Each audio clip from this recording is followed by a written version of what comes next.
Number 10. Ray Romano. While listening to Ray Romano's voice for hours on end may be one of the harshest punishments ever conceived. Seriously, I wouldn't want to do that. What I was actually referring to was his portrayal of the woolly mammoth in Ice Age. Yes, the large tusked beast of the forgotten era. They were tough, and if crossed would surely spell the end of any Neanderthal brave enough to face one alone. Which I'm sure at some point was. Cause trouble in the tribe? Well, then you have to bring us dinner, and we're hungry, so please go single-handedly and hunt and bring back a woolly mammoth. I couldn't even imagine. Unfortunately for those Neanderthals, this isn't Star Wars, and they weren't Boba Fett. Bringing back the head of a beast single-handed wasn't going to happen. They were most likely going to get trampled, and left for archaeologists left to find thousands of years later. Yeah, no thanks. Number 9. Stick. This should come as no surprise, but a lot of problems or punishments were probably dealt with in the almighty stick. Cheap, somewhat effective, and in good supply. There's tons of expression for who's got the bigger stick, but like General Shepard from Modern Warfare 2 said, it also depends on who's swinging it. We'll never really know who was the first human-like creature to pick up a stick and wave it, but what we do know is that sticks are a part of everyday life, like tools and hunting. The sticks can also make for an excellent punishment delivering device. Sticks and stones may break your bones, but names can never hurt me. Well, maybe sometimes. Honestly, the only time I've ever been really hurt is when the world lost Harambe. Rest in peace, you silverback angel. Life's never been the same since. Number 8. Rock. And you smell what the Rock is cooking. Man, I miss the old Rock. I miss the WWE. Those were just good times, weren't they? Stone Cold too, what a great guy. Speaking of rocks.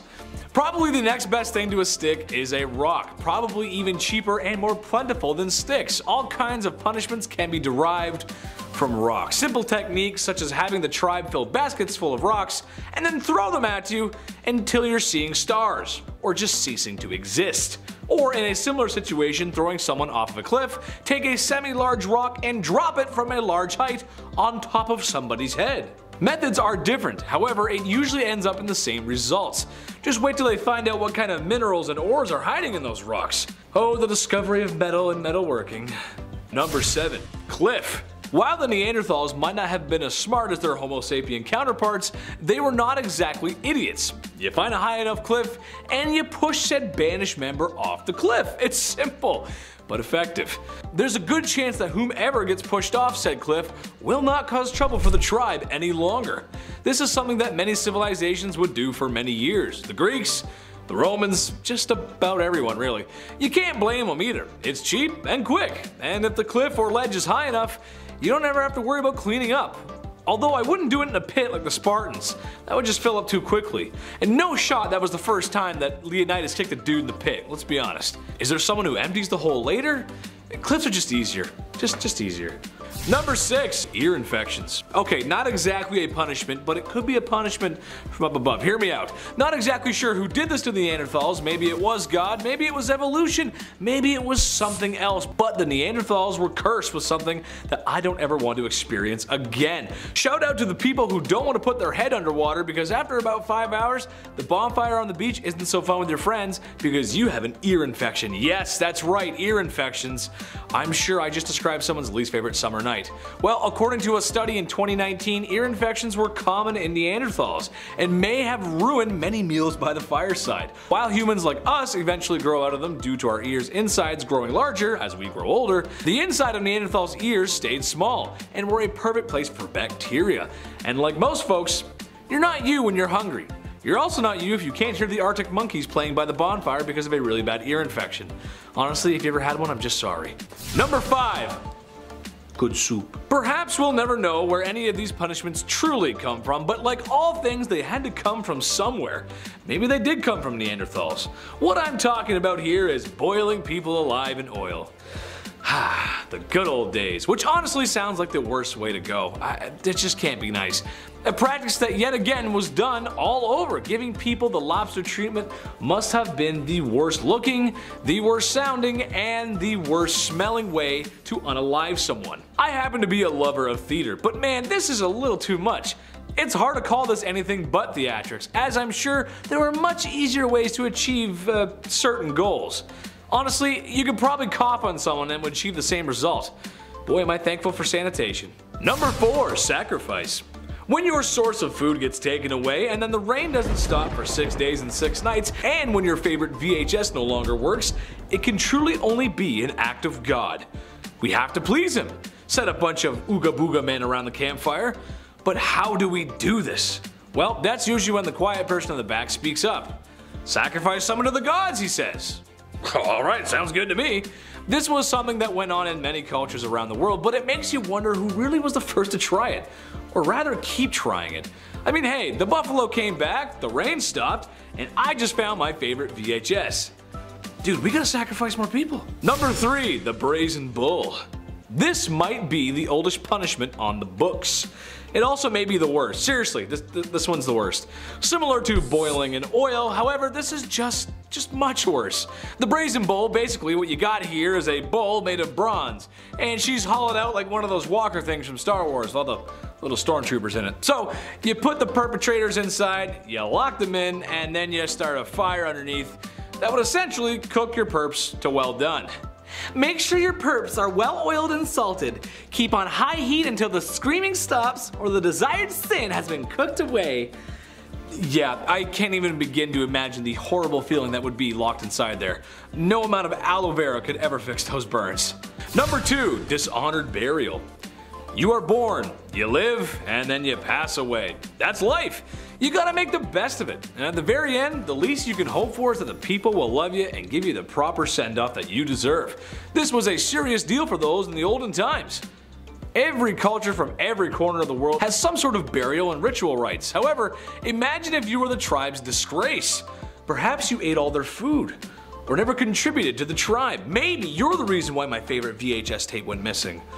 Well, sir or madam, for your crimes and disrespect against this tribe, when you pass on, you will not receive the proper burial rites. There's been a few cases of remains dug up different from others, which begs the question, what did the person do to deserve such dishonors? And what did they do with my favorite VHS tape? Number 1, banishment. Hello darkness, my old friend. In the same way that most teenagers across the country feel when they discover hair dye, punk rock, and feelings is probably the same way Neanderthals feel when they were banished from their homes. A simple plan really, non-violent but quite effective. As you walked along the boulevard of broken dreams, you'd be searching for a new home in the brutal, cold, and scary world that was ye olde times. Not even your offspring will know you, as you may never return. Besides, you're in too deep, and you're trying to keep yourself alive with anything that you can find. The all-American rejected teenagers do this kind of isolation from the comfort of their warm, isolated bedrooms that are paid for by loving parents. The Neanderthals were serious, as leaving the safety of your numbers had many disadvantages, not being eaten by a predator for one. Stay strong, kids. Stay strong. At number 10, Homo Heidelbergensis. Let's kick off this list by talking about one extinct species that scientists think is the species that caused the evolutionary separation between Homo sapiens and Neanderthals. This is exciting stuff. Homo Heidelbergensis was one of our common ancestors who lived between 700,000 and 200,000 years ago. I say that backwards because lineage. You get it. They were believed to have lived in Europe and Asia. These early humans were believed to have been our first ancestors to live in colder climates due to their physical makeup. Homo Heidelbergensis were short and had wide bodies, which scientists think was adapted in order to conserve heat since they lived in colder climates. It's also hypothesized that these ancient humans were the first to routinely hunt large animals like wild deer, horses, elephants, hippos, and rhinos, build shelters, and create dwellings out of wood and rock. They were innovators who had definite control over fires and wooden tools. Appearance-wise, they had a large brow bridge, larger brain case, and a flatter face. Evidence suggests that they worked in groups, which they definitely would have needed to in order to hunt large prey, since at the time, humans were relatively low on the food chain, unlike today, where modern humans stand as the top predator. Homo Heidelbergensis marked a turning point in human evolution, and I call that positive growth. At number 9, Homo rudolfensis. Now let's throw it back to one of the older extinct human species on this list. Homo rudolfensis dwelled in eastern Africa between 1.9 and 1.8 million years ago, and their fossils have been found in areas like northern Kenya, northern Tanzania, and Malawi. Homo rudolfensis was one of many human species living around the same time and area. Other species from that time include Homo habilis, Homo erectus, and Paranthropus Boise, whom we will cover in a little bit. When Homo rudolfensis remains were uncovered, it was originally thought that they were from Homo habilis because of a few distinct differences like its larger brain case, longer face, larger molar and premolar teeth, but scientists couldn't confidently classify this early human as habilis. The size of rudolfensis teeth also raised the question of whether or not this species was just an Australopithecus with a larger brain, but not enough evidence has been found to support that. Now before we carry on learning about our ancient extinct relatives, I would first like to take a moment to ask you guys to consider leaving a like on this video if you're enjoying it so far, and also maybe consider subscribing to the channel and join the Bumblebee family. At number 8, Homo habilis. Homo habilis, nicknamed Handyman, lived in eastern and southern Africa between 2.4 million and 1.4 million years ago. This species of human was one of the earliest members of the genus Homo because its features were slightly smaller than others of the older hominin species, but habilis still had ape-like features such as long arms and a moderately prognathic face, which basically means that their lower jaw was still protruding a bit like other apes. This species was given the nickname Handyman because it's believed that they were the first makers of stone tools thanks to their larger brains.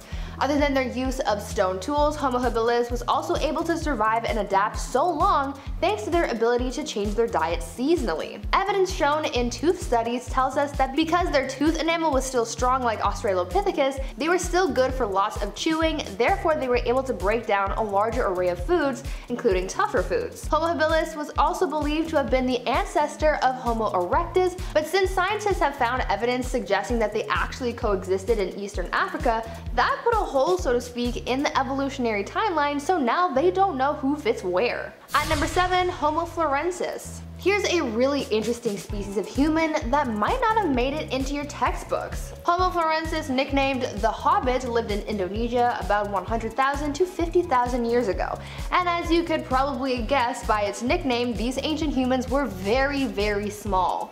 It is estimated that they only stood about 3'6" on average and weighed just over 60 pounds. Homo florensis also had tiny brains, large teeth, shrugged forward shoulders, had no chins, and receding foreheads. So they definitely didn't look like the rest of us humans.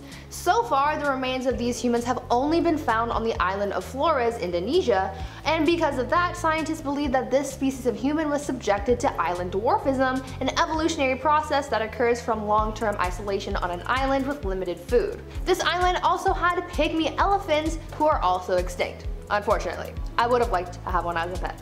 Cool. What's pretty cool though is that scientists are currently exploring new evidence that might suggest that Homo florensis might have already been small before even arriving to the island. At number 6, Sahelanthropus chilensis. Now we're going to throw it back super far with this next human species who lived between 7 and 6 million years ago. This early human species is one of the oldest known species on the human family tree, and they lived in West Central Africa. It is believed that walking upright helped the species survive living in diverse habitats like grasslands and forests.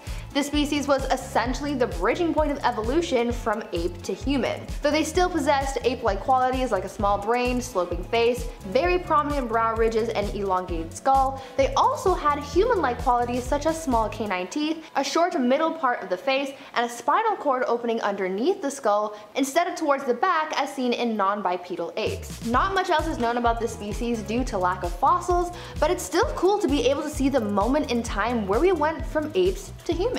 At number 5, Australopithecus afarensis. Australopithecus afarensis is one of the longest living early human species out there. Also referred to as Lucy's species, these early humans lived between 3.85 and 2.95 million years ago, and over 300 specimens have been collected so far. Lucy's species lived for approximately 900,000 years, which is over 4 times longer than our own species. What's pretty cool about these ancient humans is that similarly to chimpanzees, afarensis young grew to maturity much faster than modern humans, leaving parental units less time for guidance and parental socialization. Imagine if your adult life began before the age of 18. I could never. I'm still having a hard time wrapping my head around the fact that I'm an adult now, and I'm 22. Like, give me more time, please. I'm not ready. Australopithecus afarensis had ape and human-like qualities. For the most part, they were pretty apey. Their faces were more so like an ape, they had long arms with curved fingers for climbing trees, but they also walked upright and had small canine teeth like every other early human species. These guys also survived off a mostly fruit diet, but sometimes they ate the odd lizard or two. Because they had curved fingers, scientists want to know if Lucy's species walked around most of the time, or if they still spent their time in trees, but that's just one of the many unanswered questions about this early human. Number 4, Homo erectus. Moving right along, we have Homo erectus. This early human species was the first to possess more modern human-like features and body proportions. Before Homo erectus, early human species had short legs and long arms, but with this one, they were shown to have long legs and short arms like us. This suggests that they were more adapted to living life on the ground with the ability to walk or even run longer distances. Now, with their newly adapted ability to travel longer distances on foot, combined with their larger brains, this meant that they needed more fuel to survive. It's believed that they ate more protein that could be easily digested, and with their shorter digestive tract, it took them less time for those nutrients to be absorbed. Scientists also discovered the earliest evidence of hearths during the time of Homo erectus, which suggests that these early humans spent time around a fire, cooking their food and socializing with their group. Some believe that Homo erectus may have been the direct ancestor to Homo sapiens, but there's not enough evidence to come to this conclusion just yet. Number 3, Homo naledi. Homo naledi is the most recently discovered early human species, so not much is known about them yet. What we do know is that these early humans lived between 335,000 and 236,000 years ago. The evolutionary tree of the Homo genus is very messy already, so placing this new species on that timeline is still pretty tricky. Based on specific findings from this species, it looks like Homo naledi possesses some qualities that are more Australopithecus-like due to the size of their pelvises and shoulders, and others that are more Homo because of the size of their hands, feet, and brains. There's much more research that needs to be done on this species, but it might answer a lot of questions for scientists. Number 2, Homo Neanderthalensis. Though you may have heard of Homo Neanderthalensis, or the Neanderthal, how much do you really know about these early humans? The Neanderthals are our closest extinct human relative. Though they are known for their signature face shapes with their large faces, angled cheekbones, and large noses, they're also some of the most interesting early humans because evidence has been found that paints a picture of their behaviors and rituals. Neanderthals created and used a wide array of tools.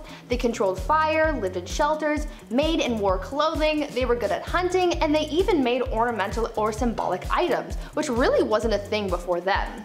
Another interesting fact about Neanderthals is that these early humans practiced burial rites. There's been evidence to show that these early humans would deliberately bury their dead and even mark their burial sites with offerings like flowers. No other species up until that point had ever done anything like this, so I think that's pretty cool. And finally, at number 1, Homo sapiens. Now you're probably saying to yourself, Bree, these humans are not extinct and we certainly know that they exist. And yes, I know that. However, how much do you really know about your own species? And did you know that we are currently going extinct? Yeah, let's start with the facts though. We, Homo sapiens, popped up on this earth in Africa about 300,000 years ago, and we've been here ever since. Go us, I think.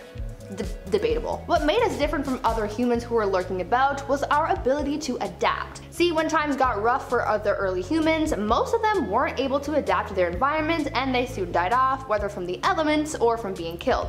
On top of that, we were skilled with our weapons and tools. We were able to make smaller, more complex, refined tools, including composite stone tools, fish hooks and harpoons, bows and arrows, spear throwers, and sewing needles. Soon, we were able to go from hunting and gathering to farming, changing the earth to fit our needs rather than hunt for whatever we could. We were able to go off and travel the world, settling in every continent, developing cultures, cities, empires, and accidentally domesticating dogs. 'Cause yeah, we kinda did that. Now before I wrap things up, I want you guys to tell me which species of human I talked about today was your favorite or you found most interesting. It's so cool to think that humans went through so many different evolutions to get to where we are today, so hopefully you learned some cool facts and had fun doing it. At number 10, Paranthropus Boise. Up next, we have another species of Paranthropus Boise. This early hominin came before Paranthropus robustus and lived in eastern Africa between 2.3 and 1.2 million years ago. Much like other classifications of Paranthropus, this species also had a specialized skull for intense chewing.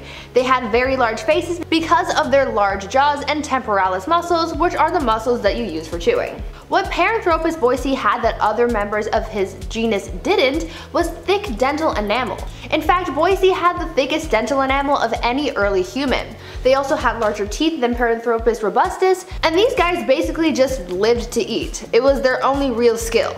Other than their eating habits, we know that Paranthropus Boise also lived mostly in grasslands. Now, before we carry on talking about our extinct ancestors and talking about their ancient lineage, I would first like to take a moment to ask you guys to consider subscribing to the channel. We've got so many awesome videos for you guys to enjoy and learn from, so come join the Bumblebee family. At number 9, Paranthropus robustus. Let's kick things off with a genus of hominin that we didn't get to discuss in our last video. The genus Paranthropus was a group of now extinct hominins known for their robust skulls and distinct jaw shapes. Paranthropus robustus was one of 3 species within this genus and lived between 1.6 and 1.2 million years ago in southern Africa.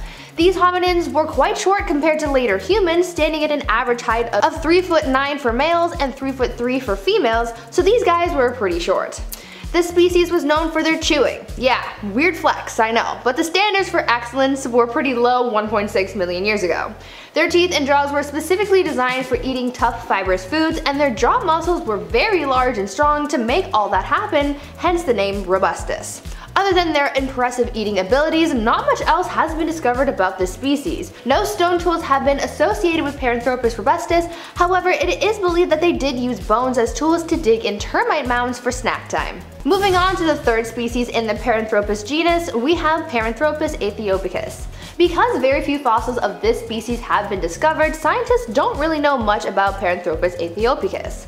But we do know that they lived between 2.7 and 2.3 million years ago in eastern Africa. Like the rest of his Paranthropus pals, he was built to eat. The shape and size of this species' teeth suggest that they lived on a mostly vegetarian diet. Since we don't really know much else about this species, I'll instead tell you about what happened to the Paranthropus genus. Well, obviously they all went extinct, but funnily enough, they died off as a result of the very thing that they were designed for.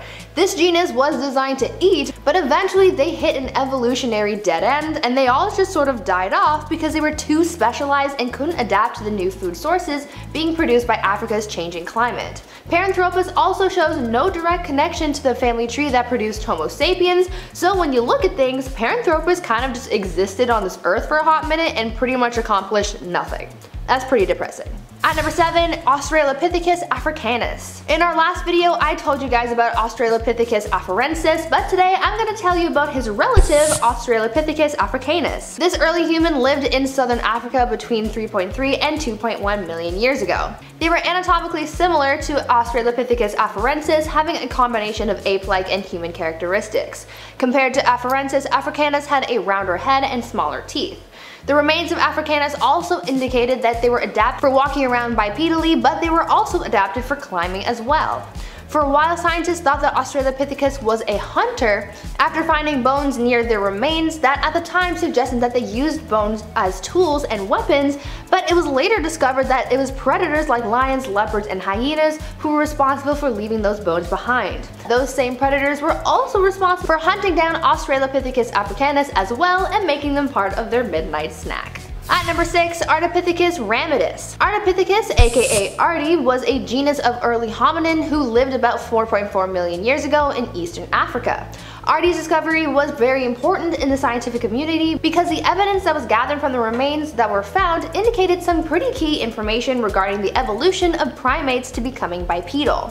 The foot bones discovered indicated a large toe combined with a rigid foot, and this combined with a reconstruction of Ardi's pelvic bone showed adaptations that combined tree climbing and bipedal activity. Ardi's discovery also opened a debate that contradicted the previous theory that the origin of bipedality occurred in the open savanna because Ardi's fossils indicated that she actually lived in a wooded environment. Before this, scientists believed that humans started to walk on 2 legs rather than 4 as a result of the climate becoming drier as environments became more open and grassy.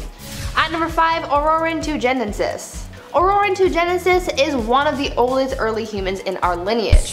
Auroran lived between 6.2 and 5.8 million years ago and was first discovered in 2001, giving him the nickname the Millennial Man. So far, 13 fossils have been found from 5 different specimens of Australopithecus, and so far what we know about this species is that they had teeth that were similar to modern humans, but more importantly that evidence from their upper femur suggests that they were bipedal, given the evidence of bone buildup found on other bipeds. This species was also able to climb trees, but this discovery was very exciting for scientists because this evidence showed that early humans started their journey of bipedalism so long ago. Because this species is at the base of the human family tree, it had more ape-like qualities than anything else, other than the fact that it was probably bipedal. So far, Australopithecus is the only species in the Auroran genus. At number 4, Gigantopithecus platypus. Not much is known about this next species, but we do know that they had an early human companion back in the day, and that companion was Lucy, aka Australopithecus afarensis. Gigantopithecus platypus was a flat-faced, small-brained bipedal species that lived in eastern Africa about 3.5 million years ago during the time of Australopithecus afarensis. Gigantopithecus could represent a closer branch to modern humans on our evolutionary tree, but so far there isn't enough evidence to fully support that hypothesis. Was first discovered in the late 90s in, you guessed it, Kenya. And when the remains were discovered, scientists saw that this early human's fossils featured characteristics that were previously unseen with any other human fossils. Though comparing the remains of Gigantopithecus and Australopithecus afarensis, scientists noted that these two species had very different diets and therefore probably didn't have to fight for the same food source. So far, scientists don't exactly know how to place Gigantopithecus in our early human family tree because there isn't enough evidence, but some people believe that this species could be closely related to the Homo genus. At number 3, Australopithecus sediba. The discovery of Australopithecus sediba fossils in the Machu Picchu cave are one of the most complete early human fossil sets that have been found, and they give a lot of insight into the moment where the genus Homo evolved. This species lived between 1.97 and 1.98 million years ago, and some scientists believe that they are the bridging point between Australopithecus and Homo. Based on the size and shape of Australopithecus sediba's teeth, chest, pelvic bones, skull, and legs, scientists have been able to pinpoint where certain Homo characteristics came from and when these features appeared. Evidence found in the remains of Australopithecus sediba also showed that this species adapted to a different way of upright walking. Normally, we would see humans walking with their feet pointed straight out, but based on this species' remains, Australopithecus sediba walked with their feet pointing inwards, with their weight put on the outer parts of their feet, showing that humans evolved on more than one path of walking. At number 2, Ardipithecus cadaba. Ardipithecus cadaba was a species of early human who resembled very closely to a chimpanzee but was also bipedal.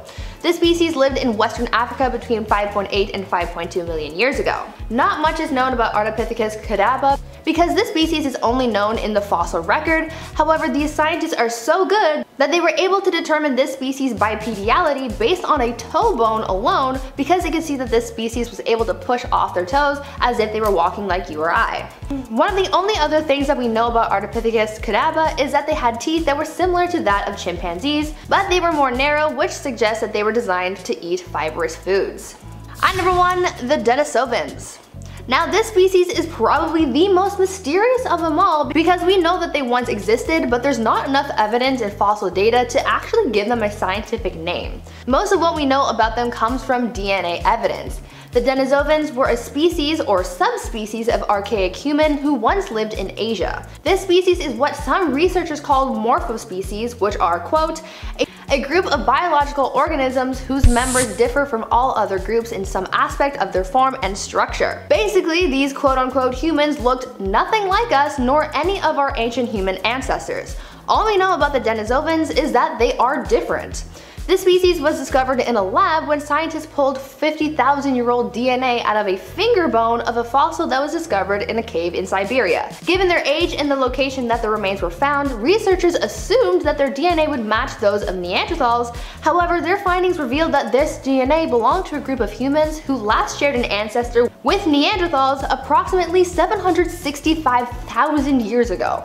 Other than this information, not much else is known about this population. If more fossils are discovered, then they may be granted the scientific name of Homo denisova, but until then, they remain a mystery to the scientific community. Now before I wrap up this video, I want you guys to tell me if you could travel back to any point in history, where would you go and why? I think I would want to travel back to ancient Egypt during the time that the pyramids were being built. Those things are so precisely made that I need to see firsthand how it was done. But how about you guys? Where would you travel to? Let me know down in the comment. Number 10. Glyptodon. Take an armadillo, size that bad boy up, give it a spicy tail, take away its ability to curl up in a ball, and make it stupid looking, and you've got the 10-foot long, 1-ton Glyptodon that lived 2 million to 10,000 years ago. Now, it would be easy to mistake this guy with a turtle or a tortoise, but it was in fact a mammal. It also had a soft underbelly that any predator able to flip over this walking Volkswagen Beetle would be able to exploit. These guys were native to South America, and like I said, they actually were around for a long time, living just past the last ice age. It's believed, like with most things, us humans had a not so small part to play in their disappearance from this world. We would hunt them for food and for their shells, which evidence says ancient man used as shelter from snow and rain. Number 9. The woolly mammoth. What two things are big, loud, hairy, smell like Parmesan cheese, and frequent the New York area? If you said Ray Romano and woolly mammoths, then you're correct. It all comes full circle. Starting off with an easy one for you today, and folks, it's one of my favorites. A creature that's been long extinct. Comedians and primetime family sitcoms. Nah, I'm just kidding. I'm talking about woolly mammoths, the large animals that once roamed the earth. Since these are so common, I thought it would be very fun to do a tale of the tape. Standing anywhere between 2.7 to 3 meters tall in the red corner, weighing in a full 6 tons, the beast from the east, woolly mammoth! Okay, well, they weren't just found in the east, but they were big and interesting creatures, especially since this is one of the few ancient species that we've ever interacted with. Having thick skin and fur made them difficult to hunt. It would take a few blows. However, if a smaller one was taken, it would make for a lasting meal. Interesting creatures. Number 8. Basilosaurus. When I hear the word basil, I think of a lovely smelling herb. Or I think of old Basil, a kind old man, probably with white hair and a big bald spot and a mustache. Now, thanks to this video, I will think of a 65-foot long sea monster with a 3-foot head and a bite force as strong as a T-Rex. Whales have been around for a heck of a long time, and they have had many different ancestors and cousins. All of them were different levels of odd and terrifying. Basil here was one of the earliest identified ones. It was fairly different from its modern descendants, as you can tell from these pictures. It had a longer eel-like body with that tiny head. It only weighed about 10 tons, which is odd for a whale. Being the ancestor of whales, Basilosaurus is a marine mammal, but for a long time it was actually mistaken for a marine reptile, like the mosasaur, being given the nickname king lizard, which is doubly odd because it wasn't even the biggest whale species. That would be the Leviathan killer whale. I think I remember why I'm terrified of the sea, yeah. Number 7, Titanoboa. I actually didn't know this one existed either. There's gonna be a trend of large and scary animals here. Well, in the northeastern part of Colombia, a true beast lay still in the jungle, just waiting for a prey to dare come across its path. What would a Titanoboa do if prey came its way? Well, just like its smaller counterpart, it would constrict until you went for a big nap where you would then most likely be swallowed whole. Ugh. Well, at least that's what horror films would want you to think, as recent studies suggest they may have actually only had a diet of fish. If you've ever been on a school field trip to a zoo and got to pet the animals, the boa constrictor is always one of those animals. I don't know why, they always got one on hand, just in their pocket. It's weird, wouldn't fit, but which I don't know why, because if you've ever felt the power of those muscles, well, it would be a very memorable field trip. Just try and imagine that upscaled by 10. I'm glad this one went extinct a long time ago. That's too big of a snake. Too much power. Too much. Number 6, Sabretooth Tiger. What's scarier than a full-grown tiger? How about a fully grown tiger with teeth the size of Bowie knives? Wow. Sometimes nature is scary and makes me question reality. The saber-toothed tigers are one of those things. A saber-toothed tiger's diet consisted of large animals, so watch out woolly mammoth and maybe Ray Romano. Obviously most recognized for the protruding large canine teeth that sit outside the mouth even when closed, making for great puncture weapons, as if the large cats needed any more help hunting their prey. Coming into being around the same size as a large Siberian tiger, this is one hefty kitty, and one you wouldn't want to mess with. Fortunately for me and the club of extremely cute gentlemen who cannot run very fast, I do not have to worry about outrunning the speedy, beefy predator. Their extinction is connected to both climate change and a lack of food. Number 5. The giant sloth. If all of your information about prehistoric giant ground sloths was gathered from watching the animated Ice Age movies, buckle up. For starters, some of these guys were as big as elephants and one of the biggest land mammals. Other versions were as big as oxen or bears. So these suckers were pretty beefy, which I'm sure Sid the Sloth would be happy to hear. They also mostly walked on all fours, although they probably did stand on their hind legs to reach the top of trees and possibly as a defensive tactic. Ice Age was somewhat correct about how they were a little odd. For example, they probably did actually waddle thanks to their giant feet. They also oddly had teeth on the sides of their mouths used for crushing plants. The giant ground sloths are unsurprisingly related to our modern day sloths, but also to anteaters and armadillos. They were mainly South American mammals, but had different versions all over the Americas from 35 million to 11,000 years ago, until around the time of the Ice Age. Number 4. Gigantopithecus. Put your hands together if you wanna clap as I take you through this monkey rap. DK. Donkey Kong. You know what I'm saying? Great game. Although I never understood why his name is Donkey Kong. I digress. Why am I bringing up one of Nintendo's beloved mascots? Well, that's because I'm talking giant ape, baby. That's right. Gigantopithecus was a large ape that lived in Southeast Asia, some parts of China, and Vietnam. Coming in at a whopping 660 pounds, DK here would need to eat a lot of plants, which, judging by teeth and molars and other great apes, suggests he was a herbivore. At least I hope. I'm just gonna keep calling him DK because otherwise I'll be here all day with my dyslexia, but DK is most closely related to orangutans. However, 100,000 years ago, after some severe climate changes and food shortages, DK was no more, and it was game over. Number 3. Terrorbird. Such a fitting name. This carnivorous bird became the top predator in South America after the dinosaurs went bye-bye. This bird had about 25 different species, ranging from 1 to 3 meters or 10 feet in height. That's a big bird! Some species could have been scavengers, but others, oh, they were definitely apex predators. Some had big, strong, stout legs that were probably good for kicking prey or even crushing bones, with big curved claws or talons for stabby behavior. They had big skulls with bones that were fused together, unlike a lot of birds, which was probably useful for pecking things into the afterlife with their massive sharp beaks that were also likely useful for getting big, nasty, fleshy bites. Their closest living relatives in South America today take out their prey by picking it up and slamming it into the ground over and over and over and over again. So imagine that, but from a giant 10-foot angry ostrich with a giant beak. So yeah, Terrorbird. It's a good name. Number 2. Giant Beaver.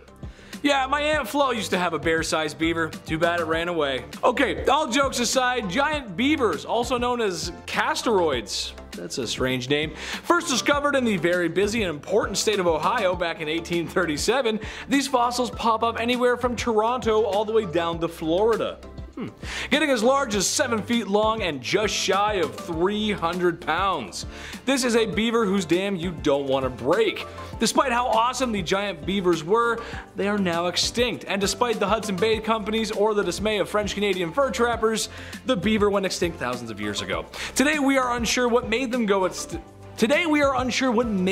extinct. Some suggest hunting, but we're not even sure if they existed along early humans. All I know is that a tail on that bad boy would be very dangerous. Seriously, people don't think the beavers are dangerous, but you gotta be careful around them. And I salute the beaver, as it is Canada's national animal after all. Number 1. Circus. And here we are, Andrew's ancient relative, the Circus.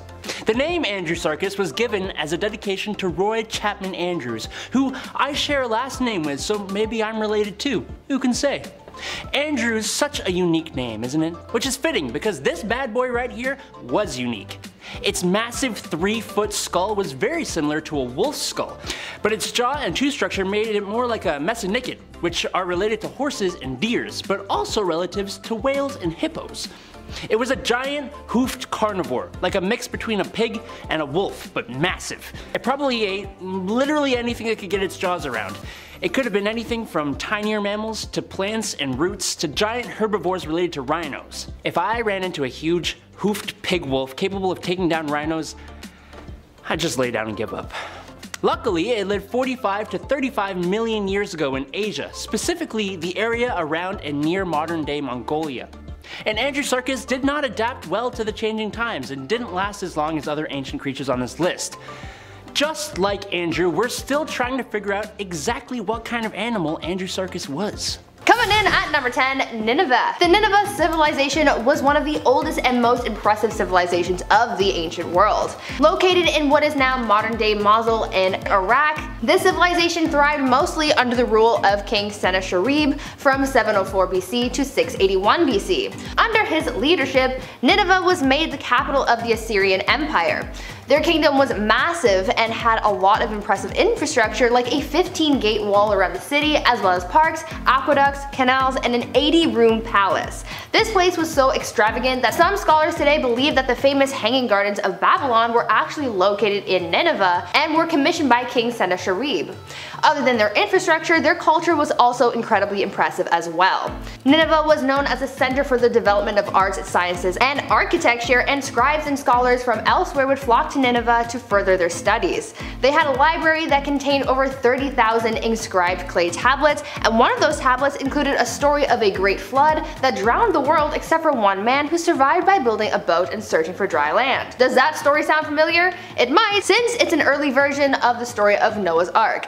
This version of the story though was inscribed 1,000 years before it ever reached Hebrew text. Now, even though this was a large and powerful civilization, all good things must come to an end, and they met their end after a royal feud led to the breakup, and this led to the joint forces of Persians, Babylonians, and others in the area to burning Nineveh to the ground. Number 9. The Mesopotamian civilization. Next up we have the first civilization ever recorded in history. Their origins date back to as early as 500 BC in what's now Iraq, Syria, and Turkey. Mesopotamia is a staple in history. It's actually the first society that developed agriculture, and its name translates to between rivers or land between rivers. It was a perfect spot to domesticate animals for farming and for food. The oldest wheel ever was found in southern Mesopotamian city of Ur. They invented the wheel, cursive writing, and something even more important than all, they invented beer. The oldest recipe for beer comes from Mesopotamia. Wheels, poems, beer, this sounds like the world's oldest, and dare I say it, best party.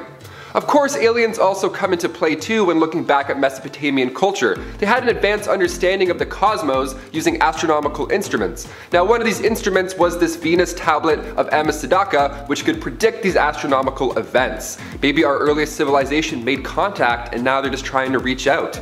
Can you get ghosted over a tablet? Probably. At number 8, Vinca. We're throwing it all the way back to the Neolithic period because we're talking about the Vinca civilization. Vinca is known as the oldest Neolithic civilization in Europe. These guys were establishing their own civilization in the Stone Age long before civilizations like Egypt and Mesopotamia. Though we don't know all that much about them, we do know that they had one of the earliest writing systems in the world. Researchers have discovered around 700 characters that are believed to have been their way of forming written sentences, though this is all just a theory for now since these characters have yet to be translated.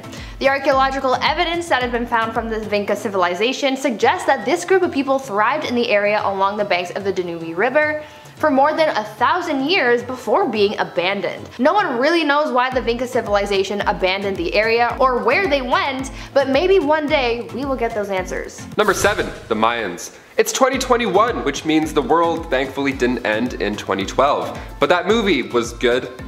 Kind of, not really. But the Mayan calendar did predict that on December 21st, 2012, this would be the end of us. No meteors hit and Thanos didn't snap away any of us, but that date did mark the end of their 5,125 year-long count calendar.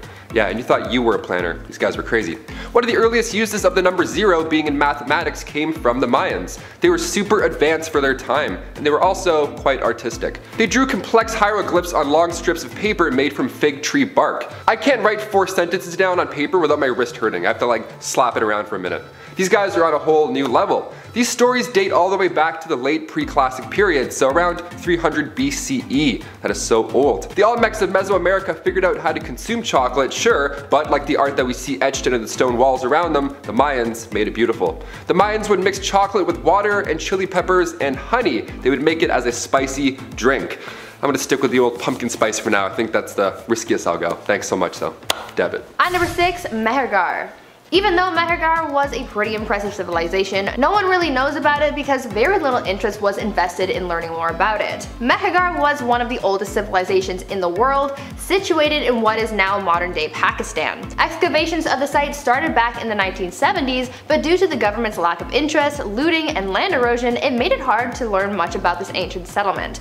From evidence that has been gathered, we do know that Mehergar had a population of around 25,000 people, and based on some of the remains recovered from this ancient civilization, there was evidence of dental surgery, which, as you can imagine, isn't really something you see very often, especially at the time that this civilization existed.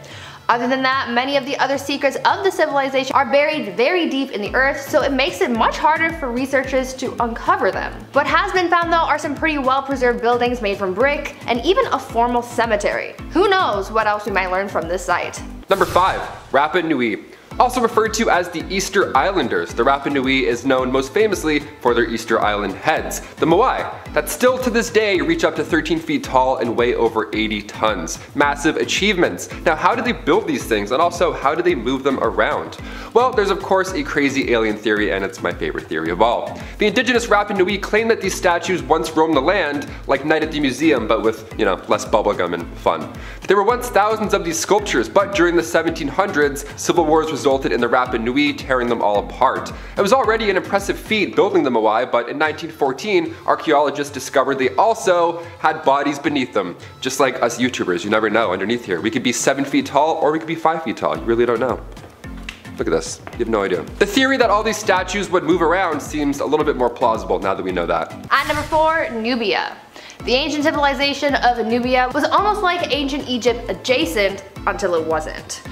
Nubia was located south of Egypt and Sudan, and at one point they even ruled Egypt. Nubia even had their own pyramids, and over 200 of them still remain today. The period that the Nubians ruled over Egypt was known as Egypt's 25th dynasty, or the Black Dynasty, because of the dark skin of the Nubian pharaohs, and this time was known for its stability and prosperity, with a lot of their emphasis being on arts and culture of the people. This civilization had their own written language and rich culture, and they were also very wealthy as they were situated on a literal gold mine. They continued to thrive until an Egyptian pharaoh raided Nubia and turned it into a mineral extraction outpost. Rather than Nubia rule over Egypt, the tables turned and the roles were reversed, making Nubia an underling of Egypt. Eventually the Nubian people just assimilated into the Egyptian population, and Nubia just died off over time. Number 3. The Incas. Their city is currently a wonder of the modern world. Machu Picchu was built over 500 years ago. It was once known as the lost city of the Inca, and it's absolutely beautiful. It was first discovered in 1911 by archaeologist Hiram Bingham when he and a small team were originally heading out to find the ancient city of Vilcabamba, but instead they found this landmark. The stones used to build this city were even heavier than they already look. We look at Stonehenge in disbelief right now, wondering how humans were able to lift those rocks, but look at this place. These stones each weighed over 50 tons, and with Machu Picchu literally translating to Old Mountain, those hills certainly don't look easy to climb. I complained about doing 2 trips carrying groceries. My back hurts just looking at this thing. The Inca were impressive builders. The city is designed perfectly. I mean, evidently. After 500 years of earthquakes and horrible weather, it's wild that the city is still in the shape that it's in. Elongated skulls were also found on the site by archaeologists, and many believe that it's aliens thanks to pop culture, but elongated skulls were actually a sign of royalty in the Incas. It's no surprise Machu Picchu is the most visited place in Peru. You just might want to take your trail shoes when you head over there. At number 2, Norte Chico civilization. The story of the Norte Chico civilization is fascinating, yet also shrouded in mystery. Overall, very little is known about the Norte Chico civilization, but it is believed that this pre-Columbian society is one of the oldest known civilization in the Americas. Researchers know more about this civilization's infrastructure than the way that the people lived. We know that they had huge buildings like pyramids and complex irrigation systems, but what makes this so bizarre is the fact that there's no evidence of any pottery in the civilization, which suggests that they don't know how to use it. How are you gonna build a whole pyramid but struggle to make a pot?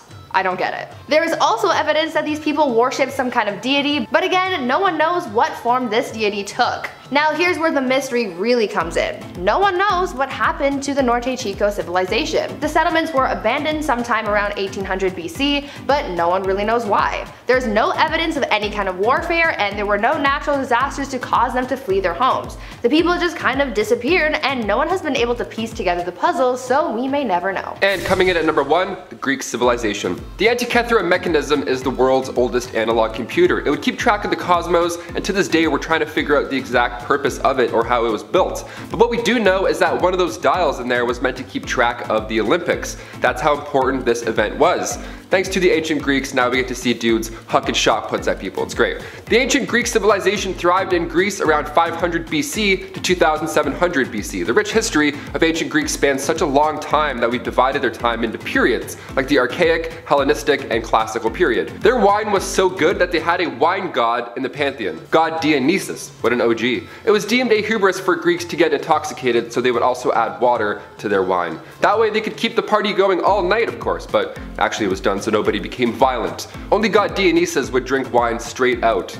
That's pretty hardcore. If inventing the Olympics wasn't badass enough, they also used stones instead of toilet paper, so I'll let you imagine that in your head. We'll leave on that note. That's a nice pretty image to finish on. Number 10, direwolves. In height of that new Game of Thrones show coming out, can't wait, here we go. Let's talk about some Westeros animals, because these ones were real. Direwolves. About 10,000 years ago, direwolves were still a thing. We could have owned these as pets. Would have been so scary, but I would have liked it. Canis dirus comes in at around the same size as a gray wolf, so it's not a mega wolf with 3 heads or anything insane, but it did weigh a lot more, because it was eating a lot more, yeah. Their jaws were much stronger, so crushing animal bones wasn't a problem. And they would actually hunt down and eat horses. Yeah, how terrifying is that? If I saw that, I would cry so much. After studying their teeth, that was their go-to snack, turns out. Nice. Currently, if you're in the market for seeing 400 dire wolf skulls, head to the Page Museum in Southern California. Yeah, they found hundreds of thousands of skulls in the tar pits.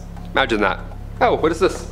Thousands of skulls. Damn, thought it was treasure. Number 9, the devil frog. Catching frogs is a great way to pass the time as a kid, or as an adult who's just, you know, doing his own thing at the cottage. But 68 million years ago, if you saw a frog, you would have to run away immediately. It was bad news, especially if it was the devil frog. The devil frog would leave you without a nose. Yeah, it was got a big chomp. Hear that? It was a lot louder than that. Probably like, I can see it spiking up, that's so stupid. It was a lot bigger than frogs today, as most of these things are. It was on average the same size as a beach ball, and they lived on the island of Madagascar. Sounds like fun, but it wasn't at all. They thrived there because no theropod dinosaurs could get there, you know what I mean? And its bite is similar to a wolf or tiger, so really nothing wanted to mess with it. It's like, yeah, have Madagascar, enjoy it. We're not gonna try and with you. Recently, however, researchers found a fossil of the devil frog, and they believe it once had spikes and a turtle-like shell. Yeah, as if the devil frog couldn't get any cooler and or scarier. Now we know they had spikes. Throw in spikes as well, like it's a Mario dinosaur. Right now, currently, we have the horned frog, which is a lot smaller, but even after this many million years of evolution, its jaw is also remarkably strong. It'll still take off your finger, you know? Little guy. Much smaller, but still a bite. Number 8, the Bulldog Rat. Right off the bat, I want to throw up. Of course, being way larger than black rats, the Bulldog Rat was thankfully, last seen around 1903. We did it. We just successfully dodged these ones. The same time speed walking was introduced to the world. Coincidence? Absolutely not. Everyone was avoiding these big hairy That's my theory. They have 2 to 3 centimeters of fat on their backs, with short tails and thick hair. There's absolutely nothing holly and or jolly about the Bulldog Rat, except for the fact that its home was that of Christmas Island in the Indian Ocean. Yeah, welcome to Christmas Island. It's not what you think. At all. They were thriving until sailors discovered the island. And with them, they brought infected black rats. So only sailors were responsible for this extinction event. Yeah, they pulled up to Christmas Island and then they released some gifts. Gifts of rats, infected rats, that now made other rats extinct. Either way, I don't like rats. Any rats, extinct or currently living. Next, number 7, Helicoprion. Perhaps one of the weirdest looking sea creatures to exist 250 million years ago. Again, yes, we dodged it. Thank God. We got a little close, but we narrowly missed it. This looks like a shark, but scientists now know that it was related to chimeras, a fish that separated from the shark family 400 million years ago. Again, dodge those too. This 25-foot long fish was first discovered by Andrei Zarpinski in Russia back in 1889. He got the name Helicoprion because it translates to spiral saw, hence its horribly disgusting awesome mouth. This guy found teeth fossilized in a spiral formation. He must have thought that he found aliens. He must have been scratching his head for weeks. Paleontologists all agree today that this was not part of a fin. It wasn't a wacky spinal cord either, but rather this coil was teeth. Yeah, teeth coiled up attached to the lower jaw of the fish. And its grasp was the same power roughly to that of a crocodile. So you can put 2 and 2 together and now not sleep, just like me. Number 6, Megapiranha. Whew, talk about a bite. Here we go. Megapiranha sounds like a Marvel Comics villain from the 70s. Is this real? Please tell me these weren't real. Growing up, I thought piranhas would be way more of an issue, to be honest. I haven't ran into any of those, and I'm not complaining. That sounds terrifying. Megapiranhas, back in the day, for starters, they were much bigger than today's piranhas. They came in at about 1 meter long. They ruled the waters surrounding Argentina, so 6 million years ago, you wouldn't be taking any late night skinny dips, that's for sure. Its bite force was 50 times its own weight, which is scary for a 30-pound fish. Yeah, all that math, it's a little jarring, isn't it? Its bite can out-chomp Megalodon, who I may or may not mention in a little bit. Even today, the word piranha instills fear. Our modern day black piranha weighs 2 pounds, but its razor-sharp teeth and its bite force is still so deadly. Also, they've made way too many piranha movies. They gotta stop.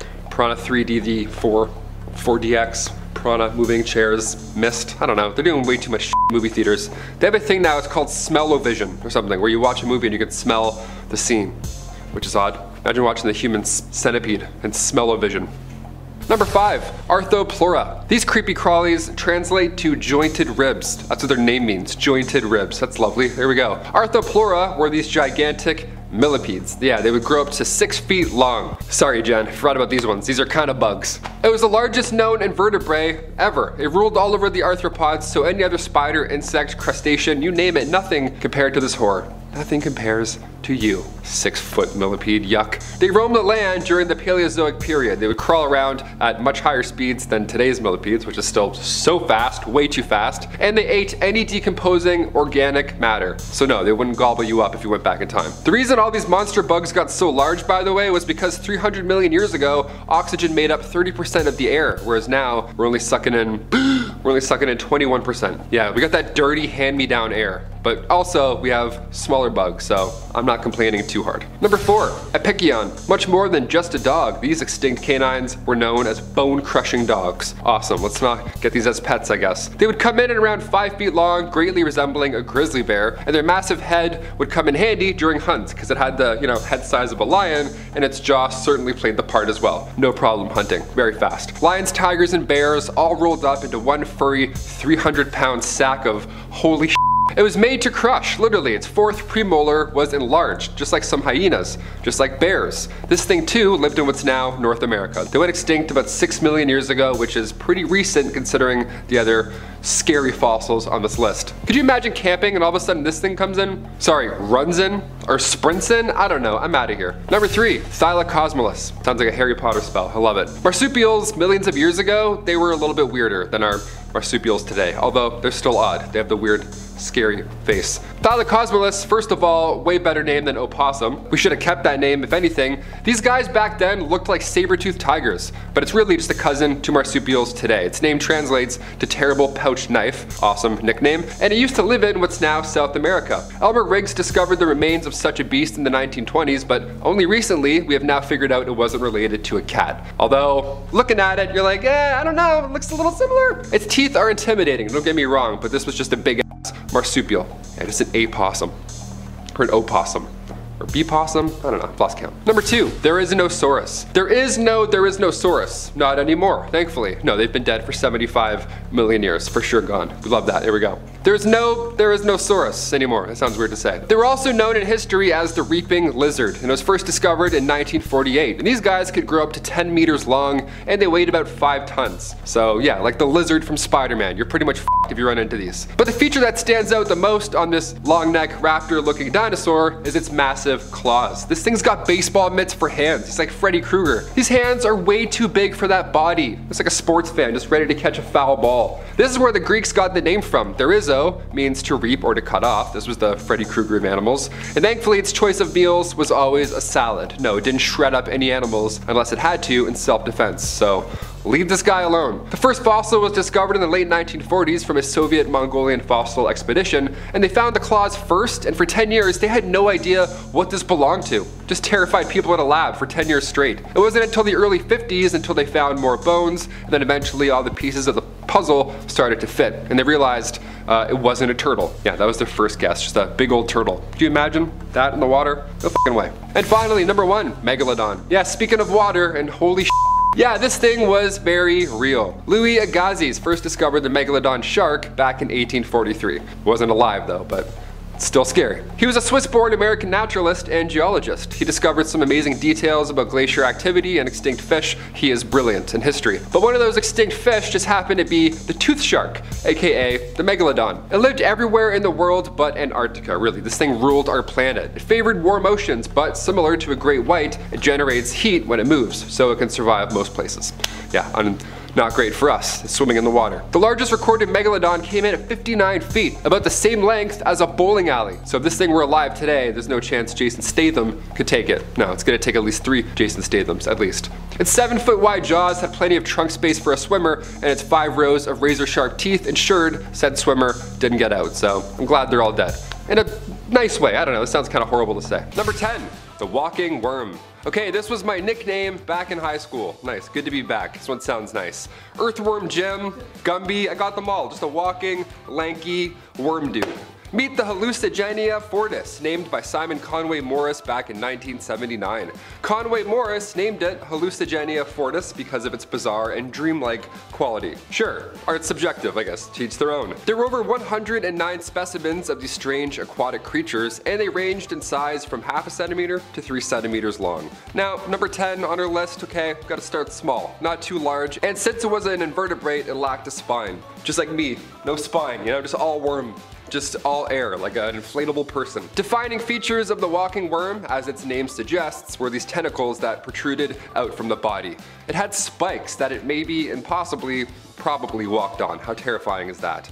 And in 2015, scientists realized where its head was. Yeah, its real head. We thought a fossilized stain was its head for like 35 years, and then in 2015, we found its real head, and it looks like it's grinning almost, with 2 eyes.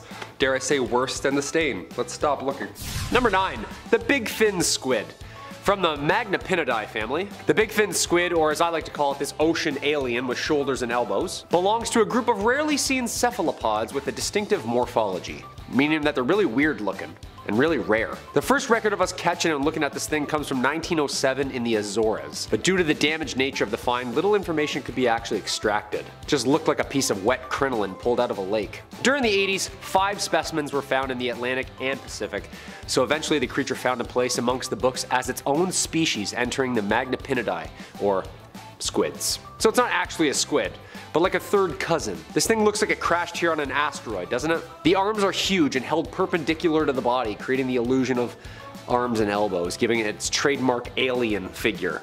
Some of these things are longer than 10 meters too. That's like a school bus. These things are definitely living under the ice on Jupiter. I'm just gonna say it. I said it. Number 8, giant dragonfly. Dragonflies are awesome. I have a dragonfly tattoo. I had to check which arm. That's awesome. Welcome to being 28, I guess. But these sticky lads are old school, okay? Dragonflies are sweet. They were the first winged insects to ever evolve 300 million years ago. Modern dragonflies have wingspans of only 2 to 5 inches, but ancient giant dragonflies, again, as their name suggests, well, their wingspan was 2 to 3 feet. They're a lot bigger and scarier and stickier. I hope they never come back to this size. Again, like I mentioned in part 1, it's that high oxygen level that does the body good. Yeah, the Paleozoic era had these beasts hovering around because, you know, the air was too good back then. Nearly all of their head is its eye, so you're f***ed in every angle, basically. The movie Dune, if you've seen this recently, great film. The ornithopters, they're engineered to fly like a dragonfly. This is based on real life science. Engineers in real life are studying dragonflies, their flight patterns right now with their wings. Just keep them small and we're good. Study away, keep them small, please. Number 7, the frilled shark. Chlamydosarcus ingenius, aka the frilled shark, is the extinct species of shark that once swam our oceans. Thank gosh. Well, actually kinda still does. Oh. The frilled shark is considered a living fossil, not just its age and time spent surfing the coast, due to its primitive eel-like brown body. Its snake-like jaws, 8-foot body, and the way it moves under the water are all common in ancient serpents and water creatures. Yeah, this thing's a water dragon, basically. This thing's like an eel serpent shark hybrid. It swims the Atlantic and Pacific Oceans, usually in deep murky water. So am I just gonna like snorkel into one of these things any day now? Good thing is that these things are really hard to find. Like, really hard. Usually caught by accident in commercial fishing nets, usually at depths anywhere between 50 and 1,000 meters. So unless you're free diving at night and have a supersonic lung span, you should be okay. Number 6, the gastric brooding frog. I'm a big fan of frogs, except for when they, hatch out of their back. I don't like that. It's arguably the worst thing I've ever seen online, and I have read it, and have read it for years. These frogs would swallow its egg back in the day, and then they would hatch them out of their mouth. If you watched it backwards, you'd be like, no, stop. They all went extinct back in 1983, but scientists have somehow figured out how to implant dead cells into a fresh egg from an entirely different frog species. So we may just see this fancy frog make a fancy comeback. Yeah, let's just hope these ones aren't born out of their backs. Do you want to see it? I feel like you want to see it. There it is. Enjoy. You asked for it. Thumbs up for this. It's life, it's nature. Number 5, the giant sloth. Megatherium is an extinct species of ground sloth. Locals to South America, they lived between the Pliocene through the Pleistocene eras. Basically like a really long time. Yeah, this thing was big and heavy as a modern day elephant, but like sloth form. This massive beast was first discovered in 1788 on the banks of Argentina. The bones, of course, not one. Megatherium became extinct around 12,000 years ago, thank gosh, during the Quaternary extinction event, which also claimed most other large mammals in the New World. The extinction coincides with early America's settlement and the kill sites where sloths were slaughtered. I tried. Suggesting that humans were out fist fighting these things, aiding in such extinction. Yeah, all of a sudden mammoths are like way less scary. I wonder if they moved as slow too. Like a bear the size of an elephant moving in slow motion. So I just like throw it, it's like right here. Just be like, there. Number 4, Tasmanian tiger. Once native to Australia, of course the land of horrors, the Tasmanian tiger, also known as the thylacine, was a massive carnivorous marsupial that went extinct around the 1930s. Thank the Lord. Major factors here are, as you guessed, climate change, hunting, and its genetic diversity wasn't all too great. Now it's sad on one hand because these beautiful creatures, also kind of terrifying, they disappeared so recently, but it's recent enough that we have a shot at bringing them back. Yeah, I'm just scaring you with this one. I'm like, it's terrifying, right? They're coming back, 2024 in IMAX. Yeah, imagine looking outside and seeing this thing on your own front yard. Are we ready for this? I'm not. I've seen a moose once. Very scary, very scary. I was going 40 miles an hour. I was like, that's it. Specimens still remain preserved in jars. Yeah, thank God for those jars. I was wondering what that was in the fridge. A Tasmanian tibia. Nice, yum. In the science world, we already have some of the Tasmanian tiger genes present after scientists inserted them into a mouse fetus. Again, bold, but sure, they did it. One guy thought of that. How gross is that? The Australian Museum has been working hard to bring this beast back to life, only they're still lacking the DNA to fully recreate it. So if you have any jars of Tasmanian tiger parts, lend a helping hand for science, please. Number 3. Dunkelostis, from Dunkel's bones, named after paleontologist David Dunkel, who discovered and studied the fossils. Ostis is Greek for bone, referring to the giant tectonic plates looking things that this thing is made up of. Being one of the largest and most powerful fish ever to swim in our waters, ever, these swimming tanks could eat pretty well anything it wanted, including other Dunkelostises. This thing was top dog. The first remains were discovered along Lake Erie cliffs. That's scary, that's like right over there. Dunkelostis could suck in and bite straight through any animal alive at the time, from the thick-shelled ammonites to the other placoderms with body armor. This thing was basically like the great-great-grandfather of any fish who eats other fish. They would even bite each other and dent their own armor. Their diet shifted from soft-bodied prey such as whales and sharks to larger armored prey such as placoderms. Basically it liked to eat the little crunchy stuff instead of the soft-bodied megalodons. What a sentence. Number 2, The moa. This New Zealand bird went extinct about 600 years ago. See, moa, they were these flightless birds, massive, might I add, and archaeologists first discovered its fossil in a cave, just hidden in the very back, right in the depths. Its flesh and everything was still attached. See, these ancient birds would reach about 5 feet tall, and when you think of dinosaurs, you probably think that's quite petite in comparison, but no, listen up. The birds stopped flying right after the dinosaurs went extinct. According to biologist Matthew Phillips from the Australian National University of Canberra, once the dinosaurs off, they now had freedom. They could go outside without having to make any daring escapes, right? They weren't terrified every day to be lunch. They walked around, they got fat, and they hung out in caves. So it might seem a little depressing to watch a creature lose the ability to fly, but it's because they're eating good, you know? They're good problems, right?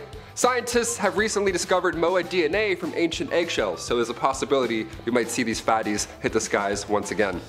Let's keep them on Weight Watchers this time around, you know? Let's keep them in the sky, keep them. Number 1. Eurypterid. Long story short, an ancient huge sea scorpion. That's it. I'm done. No, I said no spiders, earwigs, and scorpions. No, that's it. An extinct group of arthropods that formed 470 million years ago, with 250 species of its own. The Euryptid is the most diverse Paleozoic class of its time. This is like the first of the creepy crawly stinger pincher things, you know? They declined in numbers and diversity until becoming extinct during the Triassic extinction event about 250 million years ago. Yeah, thank God. I can't even put a crayfish on a hook without squirming. Called sea scorpions, of course, because of 2 qualities. Being able to go in and out of water, and having 2 sets of lungs. Yeah, this thing's a fossil, right? This thing just got way more terrifying. They are the largest known arthropods ever to have lived on Earth, ranging anywhere between a foot and 4 feet big. That's a longboard, Taylor. A skateboard with claws and pinchers and a tail, in and out of the water. Alright, the animal kingdom. How beautiful.